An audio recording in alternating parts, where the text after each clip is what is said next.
திரு எடப்பாடி பழனிசாமி அதிமுக ஒருங்கிணைப்புக்கு விருப்பம் தெரிவிக்காம இத கடந்து போறாருங்கிறதுல இருக்கிறத புரிஞ்சுக்க முடியுது. கூட்டணியில் இருக்கிற பாஜகவும் இந்த நகர்வை வரவேற்கும் விதமா இருக்கு அப்படின்னு திரு சாமிநாதன் சொல்றாரு. அவங்களும் இதை வரவேற்கிறாங்களா, போகட்டும் அப்படின்னு நினைக்கிறாங்களா? அவர் சொல்றது கரெக்ட்.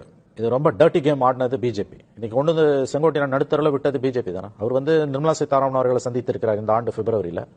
அதன் பிறகு அமித்ஷா அவர்களை சந்திக்கும் போது நமக்கு வெளிப்படையாவே தெரியும். நான் ஹரித்வாருக்கு போறேன்ட்டு போய் அங்க அமித்ஷாவை சந்திச்சாரு. சந்தித்து அவர் கொடுத்த செய்தியாளர் சந்திப்பில் ஒருங்கிணைப்புக்காக நான் முயற்சி எடுக்கிறேன்னாரு. அதன் பிறகு நீக்கப்பட்ட பிறகு என்ன சொன்னார், பிஜேபி சொல்லி தான் நான் செஞ்சேனாரு. கடைசியில் பிஜேபி அவரை கைவிட்டுடுச்சு. ஆனா எனக்கு என்ன ஒரு கருத்துன்னா ஓபிஎஸ் விவகாரத்தை பார்த்த பிறகும் நீங்க பிஜேபி நம்பி போனீங்கன்னா நடுத்தருக்கு தான் வருவீங்கன்ற புரிதல் கிட்டத்தட்ட 53 ஆண்டு கால அரசியல் அனுபவம் உள்ளவருக்கு ஏன் இல்லாமல் போயிடுச்சு. தனக்குன்னு வரும்போது ஒருத்தருக்கு அது புத்தி வேலை செய்யாது போல. அதான் நடந்திருக்கு இன்னைக்கு அவருக்கு. எனவே இன்னைக்கு அவர் போயிட்டார், அந்த பக்கம் போயிட்டார். ஆல்மோஸ்ட் அதிமுக பாஜக கூட்டணி பலவீனம் அடைஞ்சு தாவேகா கூட்டணி பலம் பெறும் அப்படின்றத தெரிஞ்சே பாஜக இதை அனுமதிக்குதா என்ன?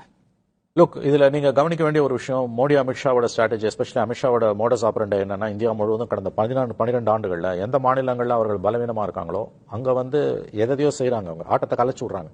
அதுல நஷ்டம், ஏன்னா அவங்களுக்கு இங்க இழக்கிறதுக்கு ஒண்ணும் இல்லைன்னு போது எல்லா விதமான நாடகங்களையும் அவங்க ஆடுறாங்க. 2026 திமுக வந்தாலும் பெரிய அளவில் அவங்களுக்கு ஒன்றும் கவலை இல்லைன்னு தான் நமக்கு தோணுது. இப்ப ஏடிஎம்கே வரதால எங்களுக்கு என்ன லாபம்னு அவங்க பாக்குறாங்க.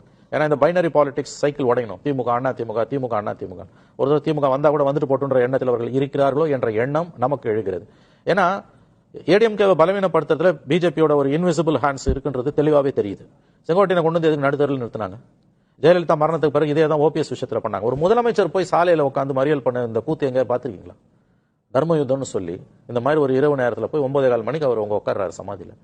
அங்க ஆரம்பிக்குது. அதுல இருந்து பாருங்க, இந்த 9 ஆண்டுகளாக அந்த அம்மா இறந்து 9 ஆண்டுகள் ஆக போகுது.